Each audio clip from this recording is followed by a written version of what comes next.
tuione. Tuko mbili. Fuata hii hapa K sawa. Nikifanya hivi, K iko wapi? Yep. Mpo vizuri. Ndio maana zinakuaga tatu. Ambapo ya tatu ndio hii hapa kwa ajili ya kuchanganya sawa. Kwa vyovyote vile, fanyavyo, fuate kwa wapi? Fuata hii sawa. Hizi hapa ziko kwa ajili ya kuchanganya. Kwa mfano hapa kama mkubwa sawa. Nikiweka hii hapa hivi sawa. Karata yako iko wapi? Tuione.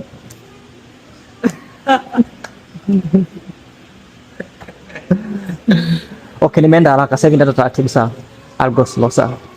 Mfano sawa, nikiweka hii hapo hivi sawa. Alafu nikabakiza karata mbili, nikafanya hivi na hivi karata yako iko wapi? Nope. Oh, imeteleport au vipi? Kuna muda hadi inafanyika hivi sawa. Naweza nikachukua hii hapa sawa. Nikaweka mfukoni. Nikabakiza karata ngapi? Mbili sawa. Ambapo karata ya kwanza, karata ya pili. Alafu nikafunika hivi. Na kuuliza karata yako iko wapi? Iko mfukoni. Ungekuwa umeweka hela. Wah. Sawa. Karata zetu mbili ziko hapa. Niliyopeleka mfukoni ni hii hapa.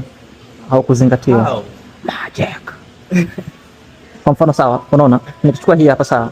Nikiweka hapa hivi sawa. Ni karata gani? K. Tuione. Okay, K iko wapi? K iko wapi? K iko mfukoni. Na ndo karata ya asili. Kwa jumla ya karata 4. 1, 2, 3.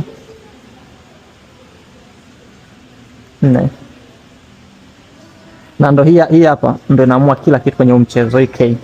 Kwa sababu naiona hii. Nikiweka pembeni sawa. Yes. Nikabakiza hizo karata mbili sawa. Kwa mfano nikaweka hapa hivi. Ni karata gani? Tuione. Ah, sorry. Nimekosea. Nilikosea mimi. Naomba ni hapa. Sorry. Ni karata gani? Tuione. How did they change zimekuwa K zote? It's magic. Kwa kivyovyote vile unasikia. Kivyovyote vile. Ukutana mtu anachezesha mchezo karata tatu usishiriki. Utapigwa.